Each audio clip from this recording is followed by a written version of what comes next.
of the Liberia Broadcasting System, bringing you 60 minutes of major happenings for Liberia, Africa, and the rest of the world. Today is Tuesday, the 24th day of February 2026, and I'm Alexandra. I'm not presenting.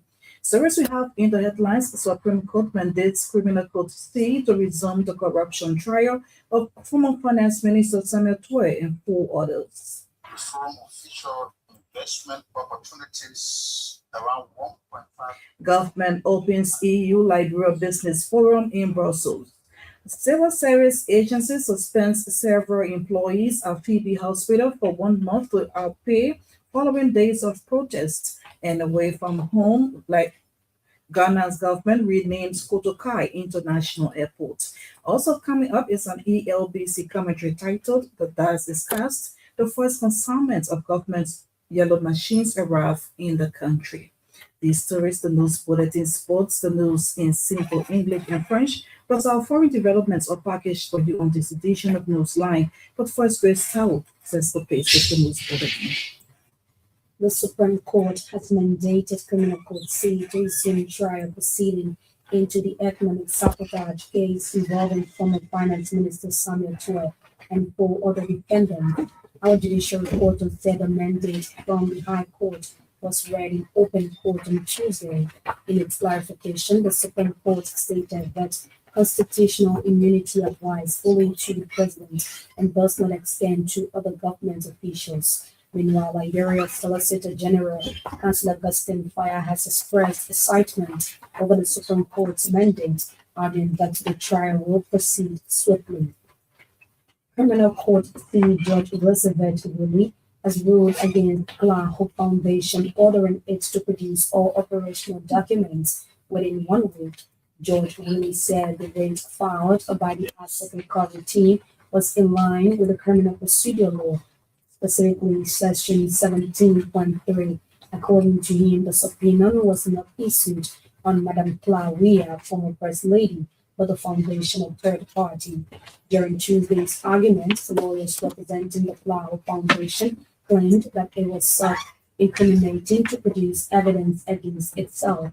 They cited Article 21H of the 1986 Constitution, but the defense team took an exception and announced an appeal to the Supreme Court in its March 10. The European Union Liberia Business Forum is currently taking place in Brussels, Belgium. It has been held under the theme "The Acts in Arrest Invest in Liberia 2026." The forum, according to the government, marks a new step in EU-Liberia economic relations. It said both partners aim to expand trade, attract sustainable investment, and support Liberia's economic reform agenda. The release is quoted as saying the event forms part of Liberia's national investment promotion strategy backed by the European Union. The firm seeks to present investment opportunities valued at over €1 billion. These opportunities, the release said, fall under Liberia's arrest agenda.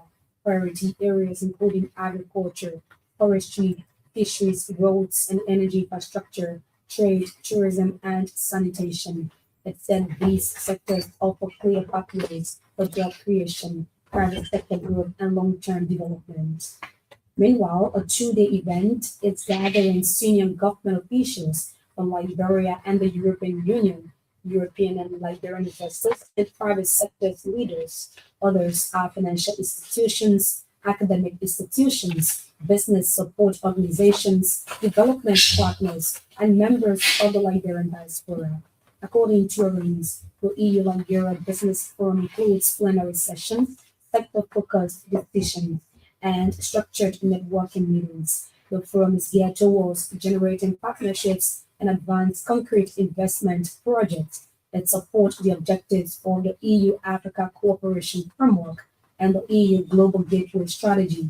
The forum seeks to promote responsible investment that strengthens economic resilience and mutual growth.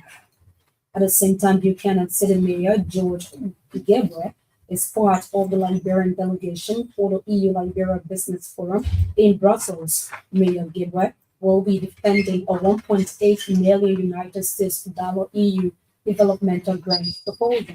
According to him, The funds, when approved, will tackle several challenges, including fee erosions and road rehabilitation, among others.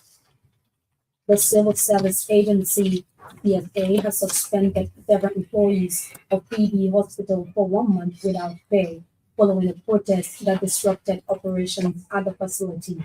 Deputy Information Minister Daniel Sunday disclosed that the action followed a meeting between hospital authorities, the Phoebe Workers Association, and the CSA to address grievances concerning salaries and administrative issues. Mr. Sandel said despite the agreement to engage constructively, some workers allegedly blocked access to the hospital and exposed patients' privacy by allowing media personnel into restricted areas.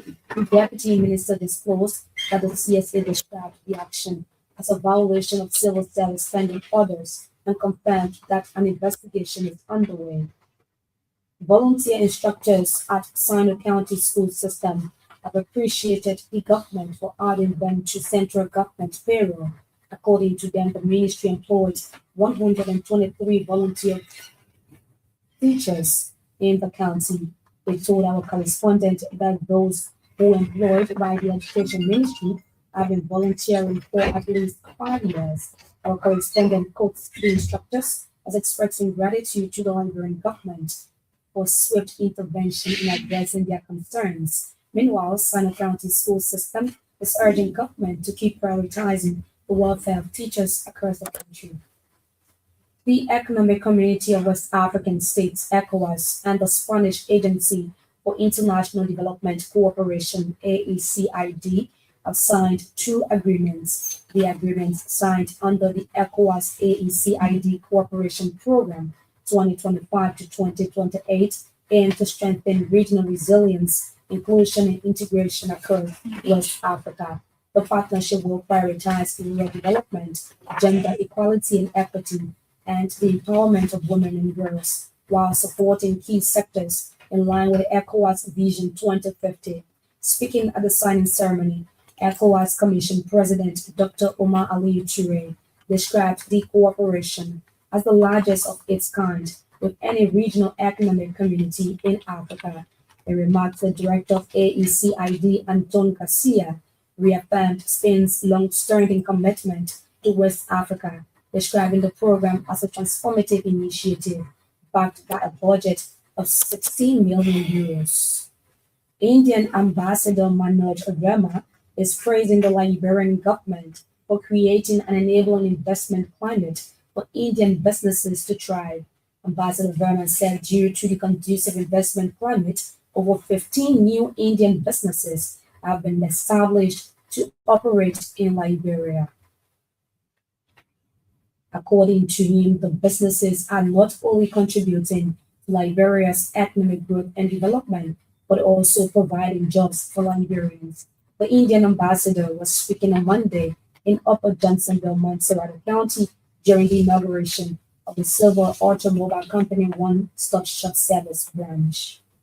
In a related development, the president of the Federation of Motorcycles and Tricycles Union of Liberia, John Kenyon, has lauded the Indian government for empowering Liberians. Mr. Kenyon said Indian businesses are empowering young people through motorcycle and tricycle operations. According to him, the Silver Automobile Company, an Indian business, has made motorcycles and tricycles more accessible and affordable in the country. The Federation of Motorcycles and Tricycles Union president is at the same time appealing to the company to provide road safety training for riders of motorcycles and tricycles to reduce the risk of accidents. Margibi County Superintendent O.J. Morris says 1,000 acres of land have been procured by the county authority for rice and cassava farming.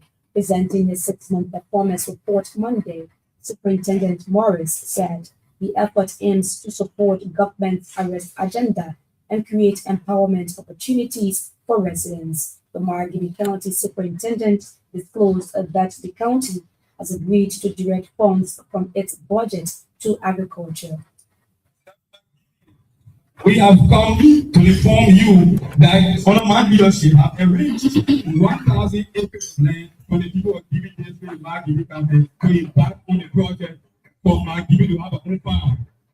We want to focus on rice production and cassava production. The Margibi County Superintendent revealed the construction of cassava factory to ease constraints faced by farmers to process their produce. Superintendent O.J. Morris is at the same time announcing the construction of an agriculture hub in Pakatan.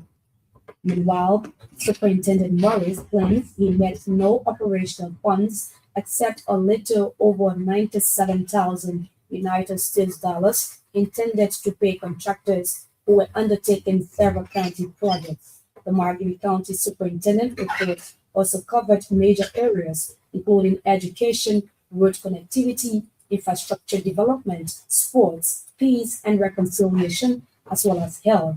He outlined several challenges, including lack of capacity building for staff and lack of empowerment for commissioners and paramount chiefs, among others. To address these challenges, the Margibi County Superintendent has appointed a committee to unify the county.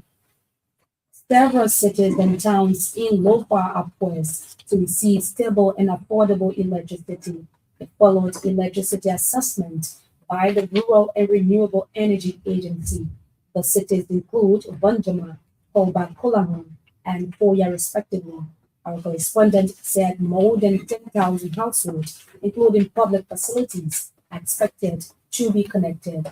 Meanwhile, citizens in Lofa County are commending government and partners for the initiatives. Bomi County Commerce Inspector George Upland has disclosed that over 1 million Liberian dollars has been generated through business registration in the county. Mr. Upland said there are 269 registered businesses, highlighting a major increment in revenue generation. According to our correspondent, business owners are said to be cooperating with the Commerce Ministry Inspectorate Division. The president and founder of his church charity, Bishop Trifford Stephen Calkins, has donated assorted relief and educational materials to support vulnerable children and students in Liberia. His church charity is a United Kingdom-based humanitarian organization whose founder has been a longtime friend of President Joseph Boakai. Items donated include shoes, sneakers, slippers, clothing, jerseys, and essential school supplies for underserved communities and students in the public sector. According to a release, donation is part of government's Back to My Classroom initiative, a project aimed at reducing poverty-related barriers to education across the country. The initiative has been implemented by the Ministries of Gender and Education, as well as the project management team to ensure transparency and accountability. Meanwhile, distribution of the donated items has commenced in Riverside, Grand Bassa, and other counties in the targeted 36 schools across Liberia. And the Liberia Revenue Authority says it has collected more than 43.9 million United States dollars in domestic revenue this February. LRA's commissioner manager, that's communications manager, Kaine Singwe, also noted that the entity collected 8 million United States dollars in January. Mr. Singwe told the Super Morning Show Monday that the LRA is making steady progress to achieve the country's 1.2 billion United States dollars. He assured the public of the LRA's commitment to discipline and lawful collection of revenue to support national government development drive. The news bulletin is a regular feature on Newsline. Grace will be back with the weather report and the foreign developments later. As you may have heard in the news, the Supreme Court earlier today mandated Criminal Court C to resume the corruption case involving former Finance Minister Samuel Tuah and 4 others. On the line, we have our judicial reporter, Fabien Queer, who is here to give us the details about this happening. Good afternoon, Fabien.